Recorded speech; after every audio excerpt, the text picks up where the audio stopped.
Hi, great good evening to all. देखिए, आप जितने भी यूपीएससी एस्पिरेंट्स हैं या यूपीएससी सिविल सेवा परीक्षा की तैयारी कर रहे हैं या इसमें अप्लाई करने के बारे में सोच रहे हैं, उन्हीं से संबंधित आज एक एस्पिरेंट्स एक क्वेरीज, एक क्वेश्चन पूछते हैं। अपने कह सकते हो ना कि कुछ जो डाउट्स होते हैं उन्हें हम आज उनके क्वेश्चन के माध्यम से आपके भी डाउट्स हम क्लियर करने का प्रयास करेंगे। तो एक व्यूवर्स हैं, उनका नाम है दीपक सिंघाल। तो दीपक सिंघाल अपने डाउट्स में पूछते हैं कि how many percentage required in graduation in UPSC civil services examination. कहने का मतलब है कि अगर आप यूपीएससी सिविल सेवा परीक्षा के लिए तैयारी कर रहे हैं या फिर यूपीएससी सिविल सेवा परीक्षा में आप जैसे 2023 में अप्लाई करना चाहते हैं तो उसमें परसेंटेज की क्या रिक्वायरमेंट है। जैसे आपने सुना होगा कि जो असिस्टेंट प्रोफेसर वगैरह में जो अप्लाई करते हैं या फिर जो भी यूजीसी नेट देते हैं, उनमें जो है उस यूजीसी नेट एग्जामिनेशन की आप अगर अप्लाई करना चाहते हैं तो उसमें मिनिमम एजुकेशनल जो क्राइटेरिया रखा गया है वो तो मास्टर रखा गया है, लेकिन साथ साथ उसमें परसेंटेज भी चाहिए कि 55% जो है मिनिमम परसेंटेज आपको चाहिए, तभी आप इस परीक्षा के लिए आप पात्रता रखते हैं, आप अप्लाई कर सकते हैं। तो क्या कोई ऐसा एलिजिबिलिटी क्राइटेरिया जो है अकॉर्डिंग टू द परसेंटेज कह सकते थे, अगर आप पूरे के पूरे यूपीएससी एग्जामिनेशन को आप देखोगे यूपीएससी सिविल सेवा परीक्षा में, तो उसकी पात्रता तो ये है कि आप अगर ग्रेजुएशन है तो आप इसमें अप्लाई कर सकते हैं। लेकिन क्या कोई ऐसी परसेंटेज निर्धारित की गई है आयोग के द्वारा, कमीशन के द्वारा? तो जी नहीं। अगर आप थर्ड भी लाए हैं ना ग्रेजुएशन में तो भी आप अप्लाई कर सकते हैं, लेकिन हाँ, आप जो यूपीएससी के एग्जाम लेंगे उसके द्वारा जो एग्जाम कंडक्ट कराए जाएंगे उनमें आपको अच्छे मार्क्स लाने होंगे।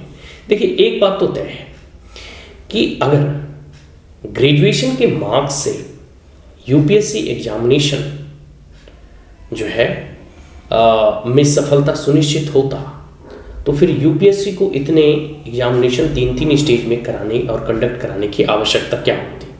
पहले प्रारंभिक परीक्षा होते हैं, उसे क्वालिफाई करके फिर मेंस परीक्षा के लिए आप एलिजिबल होते हैं, उसे क्वालिफाई करने के बाद इंटरव्यू देते हैं और उसके बाद भी फिर कैंडिडेट शॉर्टलिस्ट होते हैं।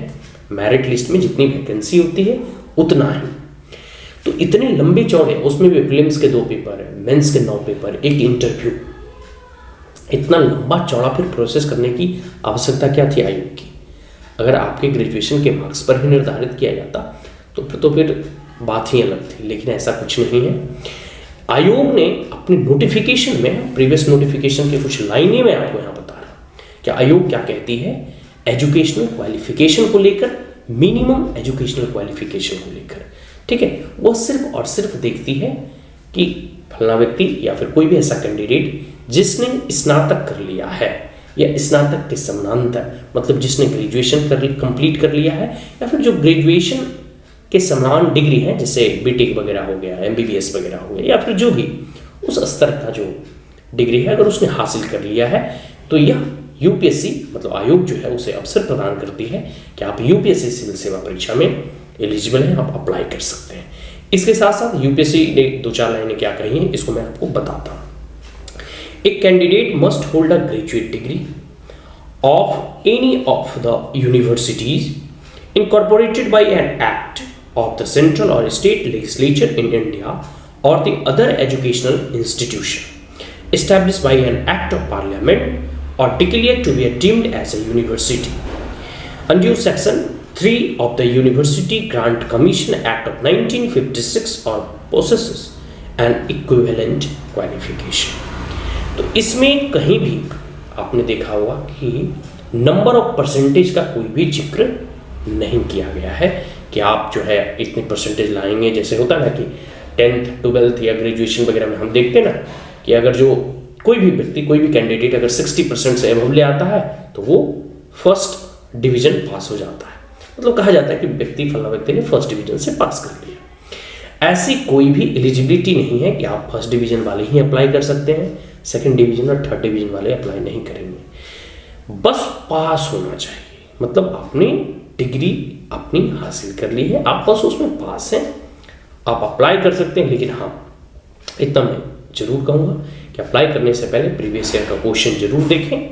ठीक है, एक बार मूल्यांकन कर लें आपका स्तर क्या है, दूसरी बात है कि आपका जो भी स्तर हो, ठीक है, आप के अंदर अगर क्षमता है कि चलो किसी बहाने किसी कारण बस हमारा स्नातक का या फिर 10th या 12th में मार्क्स अच्छे नहीं हैं, लेकिन आपकी जिजीविसा है कि हम इसको क्रैक कर सकते हैं, क्योंकि यूपीएससी को mother of the all examination कहा जाता है। तो अगर आप मेहनत कर पाने में सक्षम हैं या मेहनत करने की आप संकल्प लेते हैं, तो you can easily appear in this examination and you can also crack it. बहुत सारे ऐसे एस्पिरेंट्स हैं जिसके बैकग्राउंड उतना उज्जवल नहीं रहा है, लेकिन इस परीक्षा में उन्होंने सफलता अर्जित की है। तो आज के लिए इतना ही। आशा करता हूं कि दीपक सिंघाल जी आपके क्वेरीज और आपके क्वेश्चन, आपके डाउट क्लियर हो चुके होंगे, और कोई भी एस्पिरेंट्स जिन्हें यह मन में प्रश्न उठ रहे हैं कि कितने परसेंटेज चाहिए यूपीएससी के लिए, उनका भी जो है यह समाधान हो गया।